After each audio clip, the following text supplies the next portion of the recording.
Good morning. My name is Jonathan Chandler. I'm an instructor here at the Virginia School of Traditional Arts. This morning we're going to continue our kiosk project. We've got our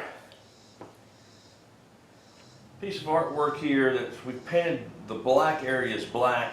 We did add a little black on these leaves and a little bit around the rose. What we're going to do with that is hopefully that will darken those areas a little bit, trying to give it a little 3D look without doing a whole lot of 3D painting.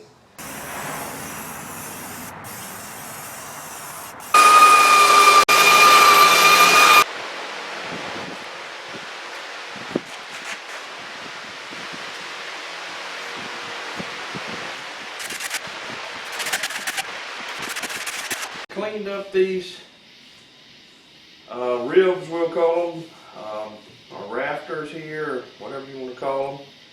We've attached them to our 4x4 sill here with 1/4 inch lag screws. That's what we used. The ones we used here were 4 inches. Our rib here is about 2 inches, just under 2 inches tall. So we put it in at an angle on our 4x4, and we put a washer on here, so this will hold this securely.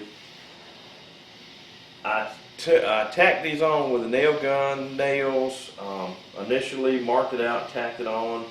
We were about 18 inches in between here, just happened to be what it was when this was a 60-inch piece here, so we just made it evenly spaced. And then before I tacked all this on, I stacked these 4 up and I marked them so I would know where to put these boards. And I started in the center and I worked out. I just marked every 8 inches, worked out fine, and we put the mark on the right hand side on this side and the left hand side on that side, so the two that are adjacent to the middle here are a little bit closer together, but not significantly. We put the middle one dead center on our 8-inch mark, and I have tacked these on with nail gun nails. We have a 6-inch overhang on both ends, and now I'm going to go back through. We're going to pre-drill this top board, and we're going to put in decking screws, galvanized decking screws into each of these joints here to make this as rock solid as we can get it. It is getting much more sturdy. Every piece we put on it makes it more sturdy. Every time we put another screw in it, makes it more sturdy. So that's what we're going to do now.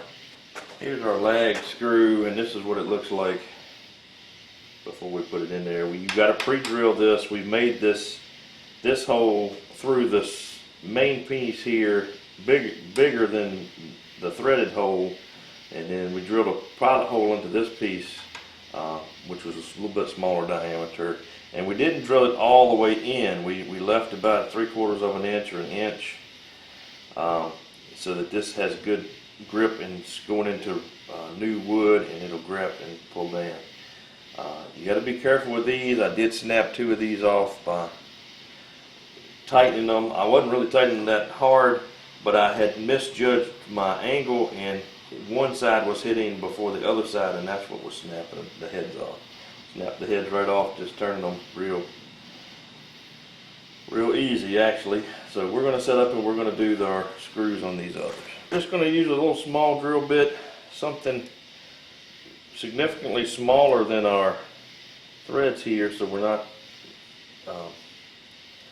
taking too much wood out. We want our threads to grab, and we're going to do the same trick as before. We're pretty much just wanting to put a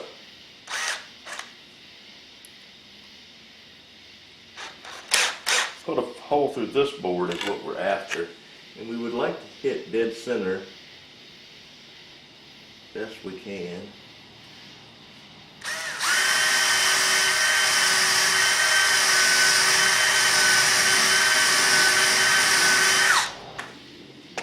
Now we've got a countersink bit, and we're going to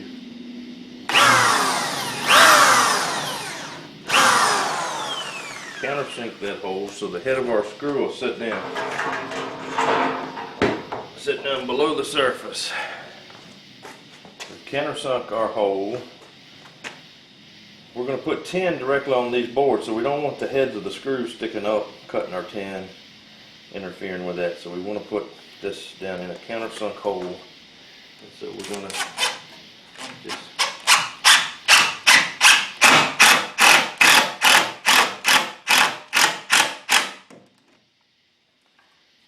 that's it.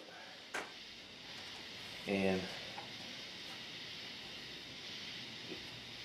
this is as strong a joint as I can make. If you had a wider piece, you probably get 2 screws in it, but we're just going to put 1 in it. These are under tension a little bit because we had to move there. Every time you cut a small piece like this, it's going to warp on you a little bit, especially if you don't screw it or nail it up right away. These sat here for, I don't know, 2 days, 3 days, and they started twisting on me a little bit. So that's why I put the marks on these pieces so that we could bend them back and forth as we nailed them on. So they're under a little tension right now. And so we're just going to do this to all the other joints.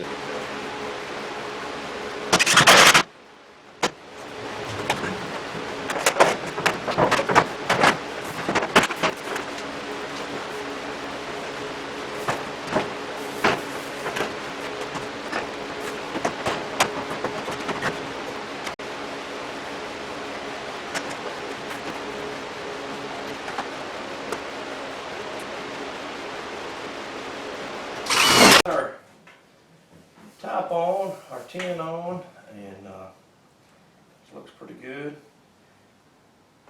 We used 3 pieces. We put 1 on this side, 1 on that side, and put the top one on top of both of those. And we screwed this down really good, about every 8 inches along the edges all the way around. And at the very top and the very bottom, or the outside I guess, we put 2 screws every 8 inches a little bit. So we try to keep the wind from getting underneath this thing and tearing it all to pieces. As you can see, the base of our kiosk here, we dug out 2 trenches in the direction of the roof so that it was we could fill it up with concrete. We put some rebar down in there that was attached to the post. All the pressure on this thing will be from the front and the back, and this way we have a big footprint for our concrete. Keeps the wind from blowing it over.